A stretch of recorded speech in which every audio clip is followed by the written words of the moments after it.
On today's show, we talk about Connor Hellebuyck's trade request, examine the ripple effect it could have around the league, and is Erik Karlsson linked to Toronto?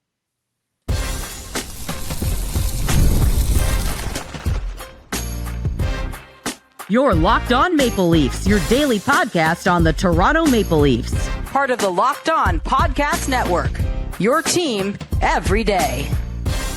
Hello and welcome into the Locked On Leafs podcast, the daily Maple Leafs centric podcast hosted by myself, Mike DiStefano, and my co-host, Dave Morassutti. What we got on deck for today, Dave? Well, as you said off the top, we have a trade request that went from private to pretty loud publicly. A star goaltender wants out of Winnipeg. No surprise there. And then now the real question, what comes next for other Americans? Is this a trend they were seeing with another disgruntled American player looking to get out of Canada? And then, yes, we do have some Leaf nuggets because some of the reporters are now coming back to work, including Elliot Friedman, and he's dropping some bombshells. He is, and we'll get to some of those little Leaf nuggets in a moment. But the Connor Hellebuyck news is the news du jour, right? Yesterday, that kind of breaking hockey Twitter late in the afternoon when Connor Hellebuyck's agent took to Twitter with a statement prepared by Connor Hellebuyck himself, and I'll read it here. You can listen, or you can read it yourself if you're watching on YouTube. This is officially from Connor Hellebuyck himself. Winnipeg has been my home for my entire NHL career, and I will always be grateful for my time there. I've never forgotten June 23rd, 2012. That's the day Winnipeg took a chance on a goalie playing in Odessa, Texas. I gave everything I had from that moment to prove the Jets made the right decision. And here's where it gets spicy, people. Quote, several months ago, I privately requested a trade. I have tried to handle the situation quietly and respectfully while giving the organization time to explore its options. With training camp approaching, I felt it was important to publicly confirm my request. My position has not changed, and I believe moving on is the best path forward for me and my family. Oh, boy. Are the people in Winnipeg not happy to see that, Dave? What did you make of the news when you heard Connor Hellebuyck coming out publicly? There was reports that he might want out or that he wasn't happy with how the season went, but we didn't have confirmation that he actually demanded a trade until today. Now that we know that that trade demand came a few months back and the Winnipeg Jets have done absolutely nothing because it's August 28th and he's still a Winnipeg Jet, this puts their feet to the fire now to get something done between now and training camp, doesn't it? It does. And yeah, you're right. No surprise that there was a trade request out there because we kind of knew there was a trade request out there. The surprise obviously being players are usually, they like to handle their business quietly. And I think Connor Hellebuyck got to the point where he's like, you know what? Either they're not really taking me seriously and they just think I'm going to, turn over and just kind of maybe give up on this request. Almost like the Dylan Larkin situation, which we haven't really heard much about that.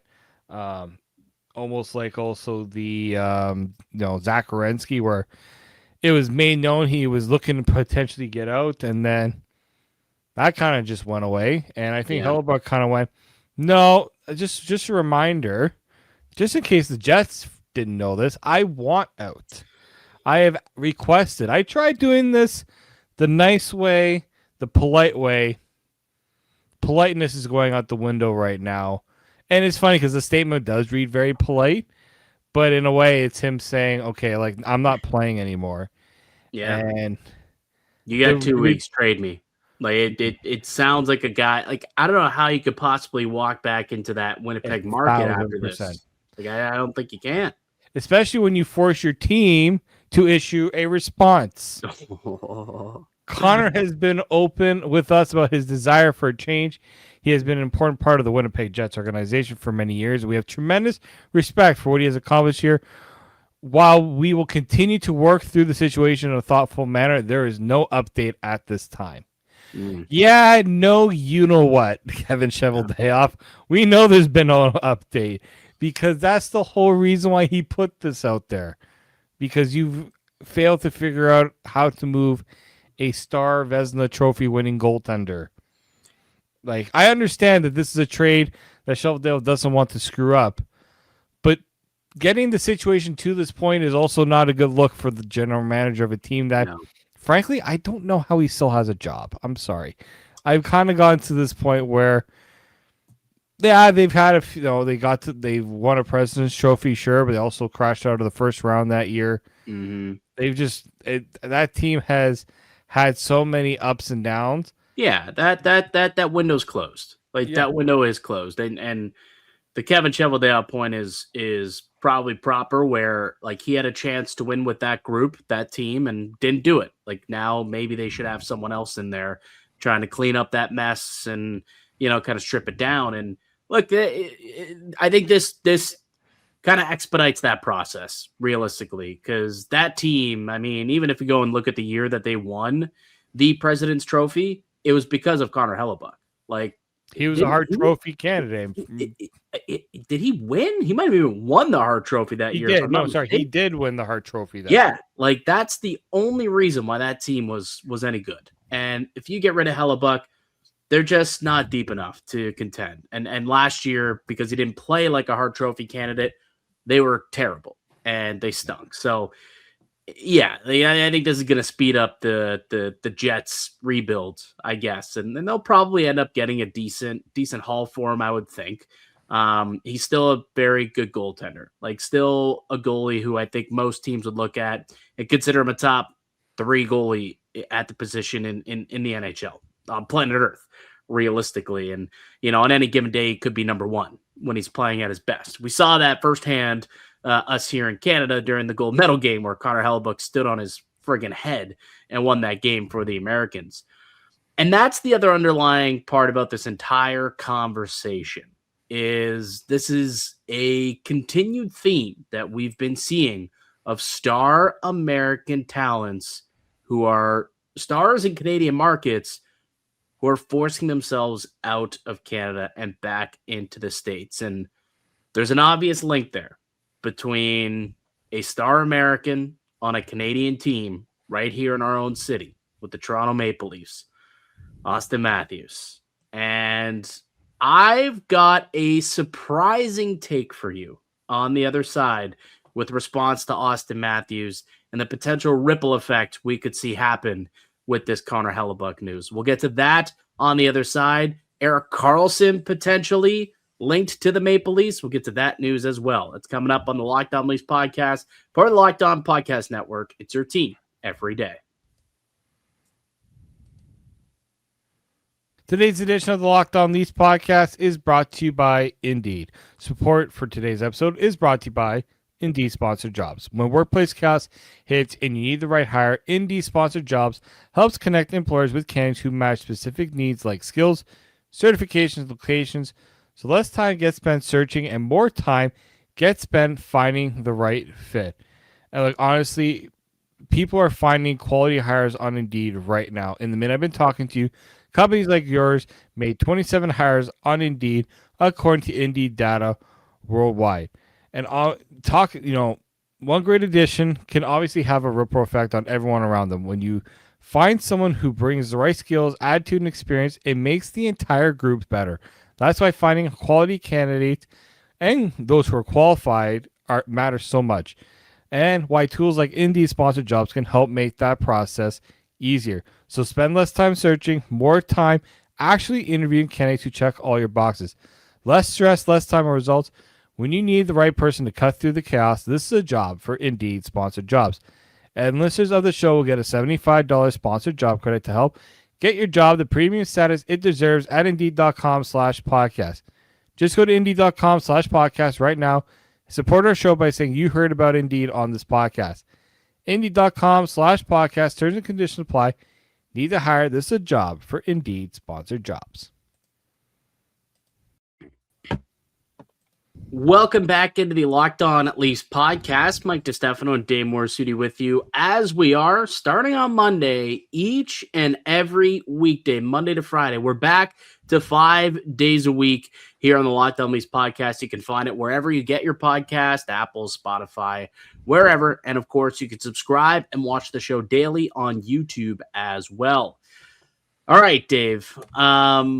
So obviously, this has become a bit of a concerning trend. The American Stars going south, right? Kind of started with Quinn Hughes, and then we saw it with Brady Tkachuk, and now here's Connor Hellebuyck making his way south. Or it seems like that's what he's angling to do. And if you think about the teams that are, most likely to land him, the teams that make the most sense, they're all south of the border, right? Whether it's Buffalo or Carolina, God forbid Florida, but they always kind of get their hands on stuff like this. Vegas could very much be in the mix. San Jose would be a fun team.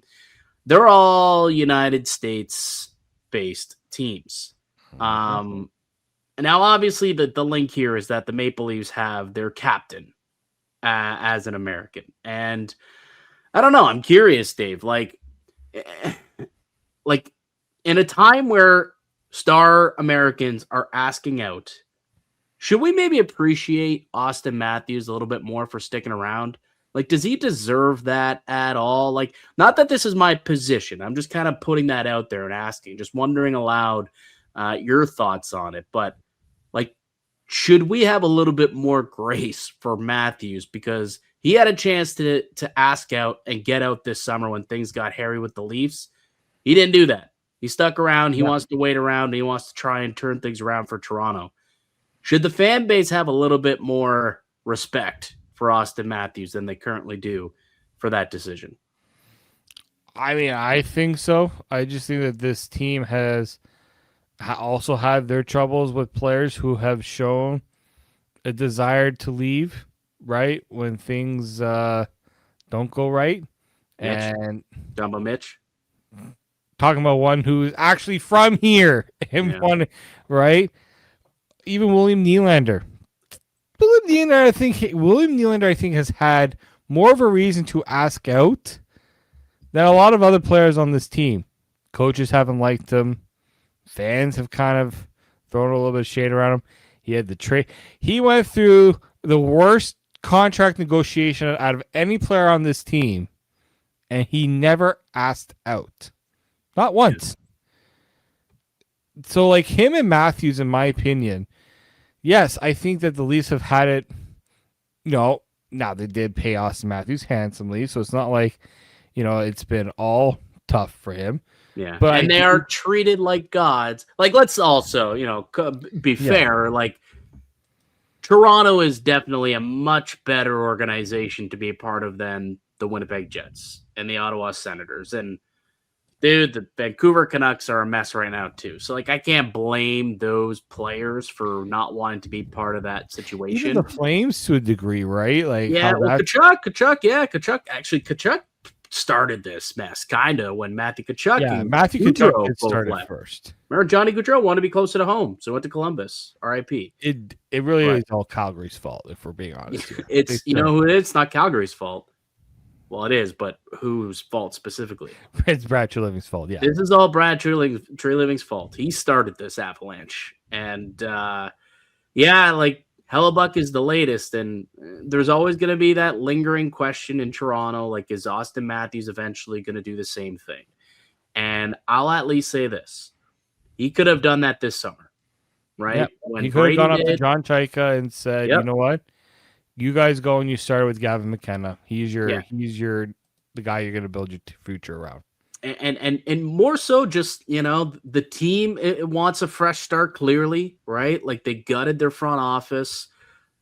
If they want to have a fresh start with a brand new kind of core, moving on from Matthews to bring in some top assets would have allowed them to do that, right? And if he would have given them permission and he would have told them, I want to go, I'm sure that they would have accommodated and made it happen. Because despite what people think, that man is still going to get a haul in trade value if that were to be the case. But he didn't. He stuck around and he wanted to be here. And,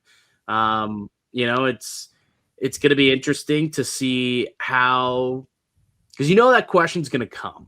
Like you just know it's going to come on day one when camp opens with another big star like Hellebuyck angling his way out of Canada. It's going to be, hey, Auston, there's this trend of star Americans who are all part of Team USA, seemingly, having issues with their Canadian clubs making their way down south. Has that crossed your mind? Like, it'd be dumb for reporters not to ask him that question. I hope that he just flat out says no. Like, I hope he can come out and kind of be the Superman and go against the grain a little bit and just be like, no, like, I am the captain of the Toronto Maple Leafs. I'm honored by it. I want to be here.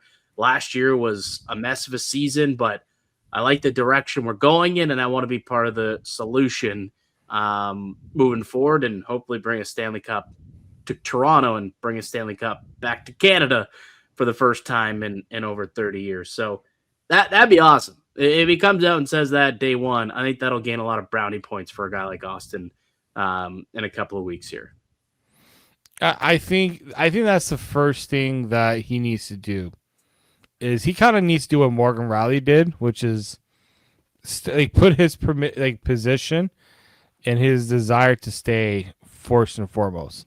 There can't be any swaying of anything, because I get it. It's hard to make that declaration when you have no idea what the direction of the team is. Mm-hmm. Now that he knows the direction, it should be a pretty easy, this is where I want to be.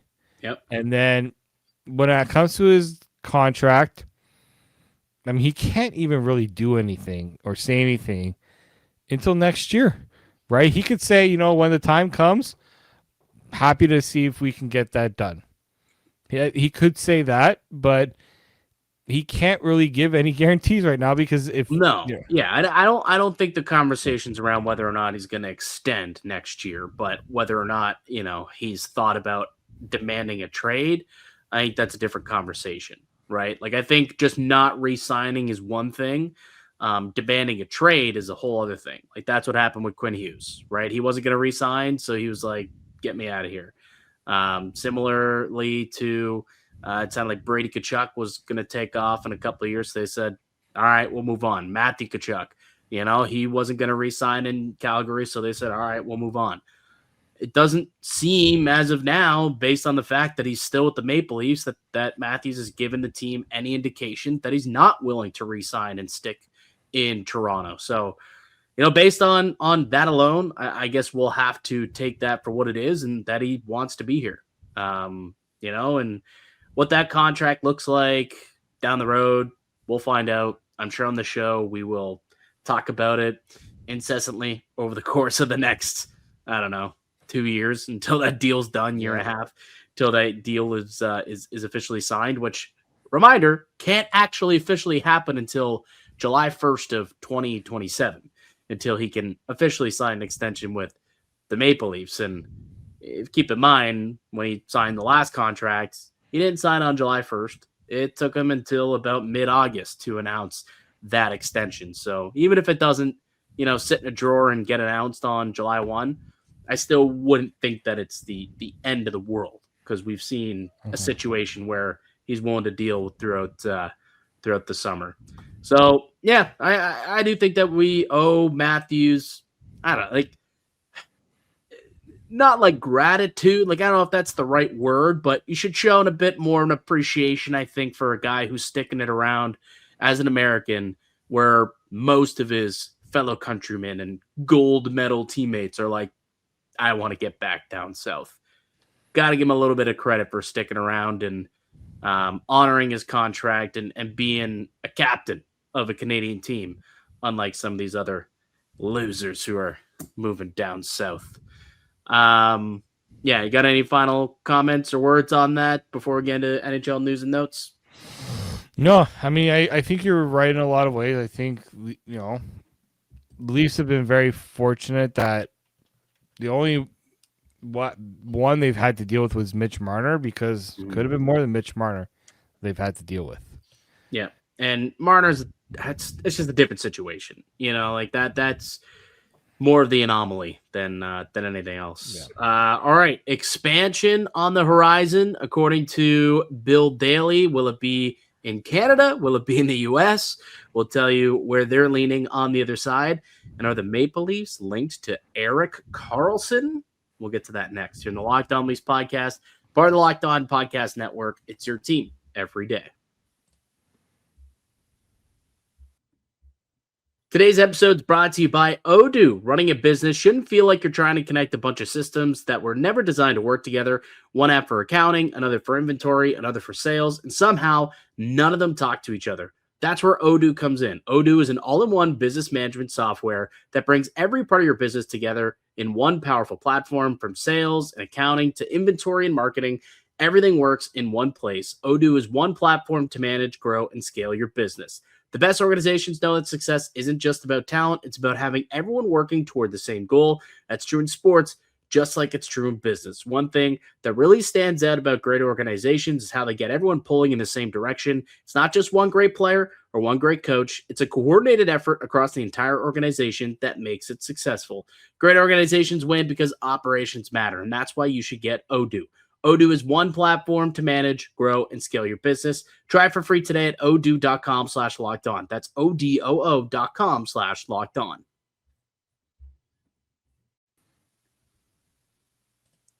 Welcome back into the Locked On Leafs podcast. Mike DiStefano and Dave Morassutti with you, as we are each and every weekday, Monday through Friday, beginning on Monday, back to 5 shows a week for you guys.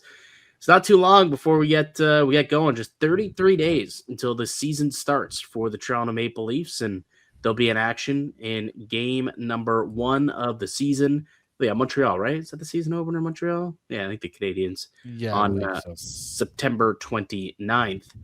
Not that I expect Erik Karlsson to be in the lineup on September 29th when the season opens up, but there does seem to be a little bit of smoke about the Maple Leafs having some level of interest in Erik Karlsson. Whenever Elliot Friedman kind of pipes up and makes a comment like that and links the Leafs to anyone, but especially a player the caliber of Erik Karlsson, or at least the player with as much kind of hype as Erik Karlsson, your ears start to perk up a little bit. What do you think's going on there, Dave? Any validity to this?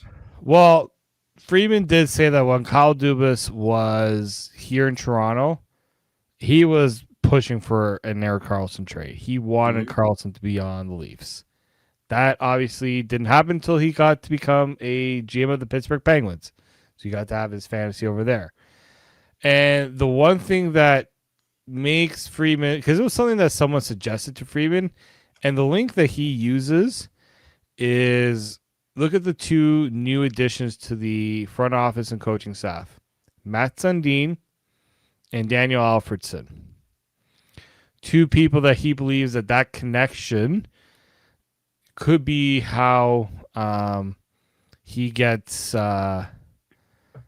himself into the position of being an option that the Leafs could consider. Yeah, I mean, the issue is, I don't know, the age worries me a bit, the decline worries me, the contract also a little worrying to me. Like, I'm not into this as much as I would have been 4 or 5 years ago, like when Kyle Dubas was trying to bring Erik Karlsson to the Maple Leafs. You know, that was a little bit more something my speed at that point. Now, like, don't get me wrong, he's still a great puck-moving defenseman who can kind of anchor a power play, but he's not the same Erik Karlsson. Like, he can't skate around the way he used to. And at that ticket, I don't know if it's something I think the Maple Leafs want to get into. Like, this is a blue line that's trying to be more agile on the back end, get a little bit younger as well, with a majority of their blue line being over 30 years old. I'm not sure I would be on board if the Maple Leafs were trying to bring Karlsson into the fold. Not at the top of my list for a defenseman to add, I don't think. I'm of the same belief that, like, it would have made more sense if Morgan Rielly wasn't here, because then you can kind of envision that fit in that regard, potentially as the puck mover, But then they also brought Darren Rash. You kind of like that whole thing there. The dynamic just doesn't make as much sense, right? If they didn't get Darren Rash, I could maybe see that as well, right? That could potentially be how that fit is there. I just don't know what Erik Karlsson now can bring to the Leafs, because I think that there are other types of defensemen that they could use, which is someone who can play more defensively sound, somebody who's durable, someone who, frankly, I hate to say this, is also younger. Yes. Like, yeah. Like we don't need any more 35-year-olds on the team. Like, let alone 35-year-old defensemen. Like, you just like there's already too many over the hill guys on this team. Yeah, it's the days of the Maple Leafs, wanting to put Erik Karlsson in their lineup should be long gone, right? He's not the player he once was. And I hope this is nothing but, because I think the actual report was he had heard from someone else that they wouldn't be surprised if Karlsson, by the end of the season, was in a Maple Leafs uniform. I think that was like the actual thing that he had said on a podcast or wrote in his thoughts. So we'll see what ends up happening there. But, it could just be some random fodder that's being talked about in the summer that picked up more legs than it ever should have. But hey, that's what we do on the podcast. We talk about the news and notes of what's going on. So that's kind of the latest in Leafland. Around the NHL, I don't know if you saw Friedman's tweet earlier today, said he before he was going dark for a while. He wanted to let it be known that Cale Makar and the Avalanche are nearing a big extension. Now, since then, we have not obviously heard of the extension. It hasn't been announced by the Avalanche yet, or by anybody else for that matter. But I wouldn't be shocked to see this thing get hammered out and announced at some points over the next, day or over the weekend, and we get the answer here. I fully anticipate Cale Makar being a long-term Colorado Avalanche. He can still get that extra year on a long-term deal if he wanted to, if he ends up signing before September 15th. So that kind of puts a little bit of a deadline on that. But it doesn't sound like he's going to go 8 years. From, kind of the reporting, it's more of like a 5-year deal, kind of just south of 20, but maybe coming in a touch higher than Macklin Celebrini. And to me, it's just like the big one here is the term. I probably think that's where things are probably stuck, because I'm sure the Colorado Avalanche would be like, we want you to give us 8 years. We want those 8 years. And if I'm Cale Makar, I was like, why? No one else is signing for 8 years right now. And why? How old is Cale Makar again? 20. What was he? 27. 7. Yeah, 27. Right.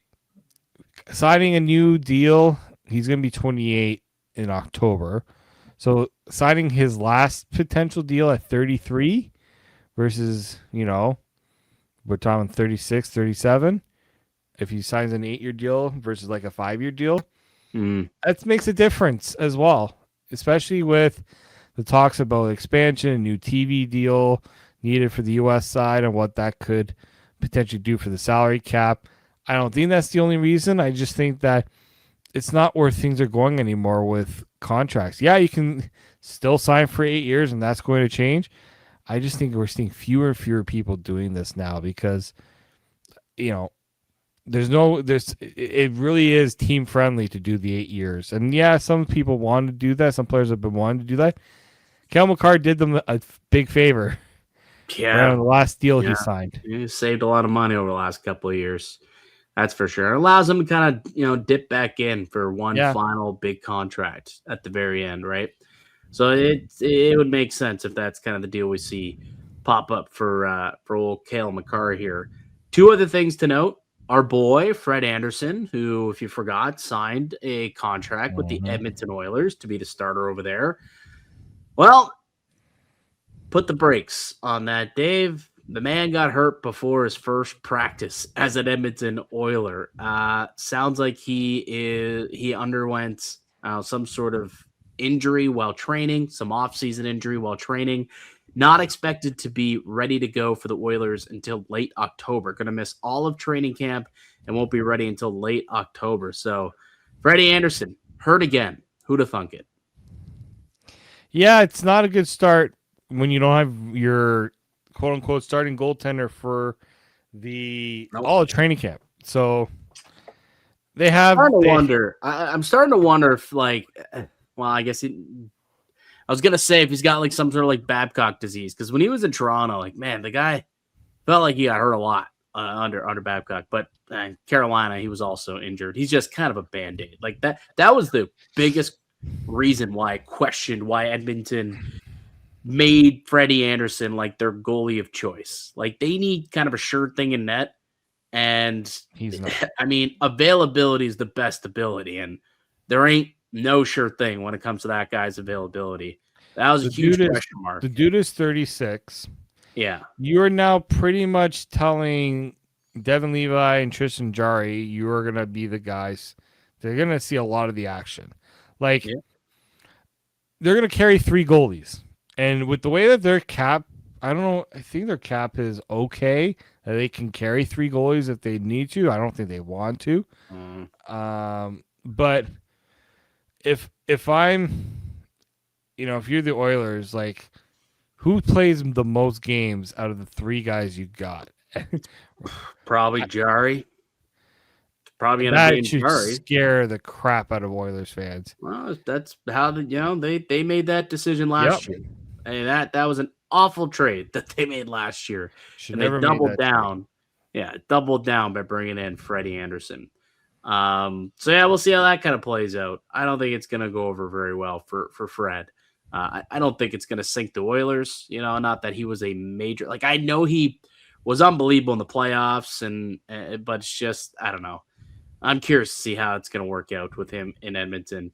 The last thing, there's some reports out there. This is more of a report, actually, because it was from Bill Daly himself, the deputy commissioner of the NHL, came out and said expansion's on the table for 2029, 2030. So, like, by the end of the decade, the NHL could be expanding into one of 2 cities, and neither are considered in Canada. They're going to keep going with the same old Sunbelt expansion. Sounds like Austin and Houston, Texas are the 2 organizations or the 2 cities that the NHL is looking to expand to. So for those who are hoping to get another team up north, maybe Quebec City, or I don't know, another team somewhere in the GTA, which is obviously not likely to happen ever. Not going to happen at all. Not anytime soon. Sounds like the only interest in owning a NHL franchise right now is coming from people who want to do it south of the border in the United States. So that's kind of another tough blow, man. Like, just to kind of round it all out, to go back to what we talked about at the top of the show, Americans, they want to angle themselves out of Canada.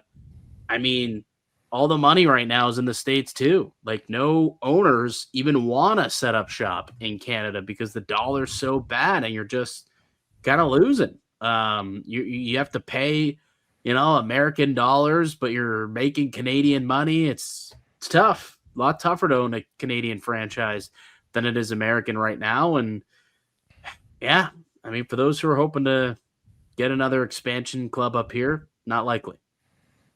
Yeah, I know a lot of people are going to tell Quebec gets screwed again, but it's just like, yeah, the rink is there, but it's not the rink that's been the problem. It's ownership. See how they can't find an owner who wants to fund it. Like, to buy. It's like, I think the expansion fee was like $3.5 billion. It doesn't sound like there's an owner willing to pay $3.5 billion to open up shop in Quebec City. Look at the Jets. The Jets have struggled with, obviously they're owned by a pretty rich guy, but dude, I wouldn't be shocked if the team relocates down south as a whole. Maybe Hellebuyck should just wait till the team goes back down to the States. You know, it'd be crazy because that Atlanta just got approved for an arena. Yeah, they go back to Atlanta. Does Gary Bettman just go, yeah, we gave you your chance, you're going back to Atlanta again? And like, there's a reason for it. Friedman did say like Atlanta's a top 10 sports U.S. TV market. It is, but there's so Houston much and competition. That's the problem. There's so much competition, and like, I mean, the NHL, like, they're gonna be way after the Braves. They're gonna be way after the Falcons. Probably the Atlanta Hawks as well, dude. There are even like you look at like Georgia University. They're gonna be underneath Georgia football, for Pete's sake. Georgia basketball, like, man, there's just so much competition. That's the issue with opening up a hockey squad down in Atlanta. They're not really hockey people in Georgia. I think we figured that out not once but twice so far. Why we want to go back a third time? I don't know. But anyway, so yeah, that's kind of the latest of what's going on within the Maple Leafs and within the NHL. That'll do it for us here today on the podcast. I'd like to thank you all for listening and supporting the show. You can subscribe to the Locked On Leafs podcast on all platforms and receive daily Leafs content. Follow myself on Twitter at Mickey_Canuck. Follow Dave at D_Morassutti, and follow the show as well at Locked On Leafs. Enjoy your weekend, folks. We'll be back with another episode for you guys on Monday. Until then, keep it locked right here on Locked On Leafs.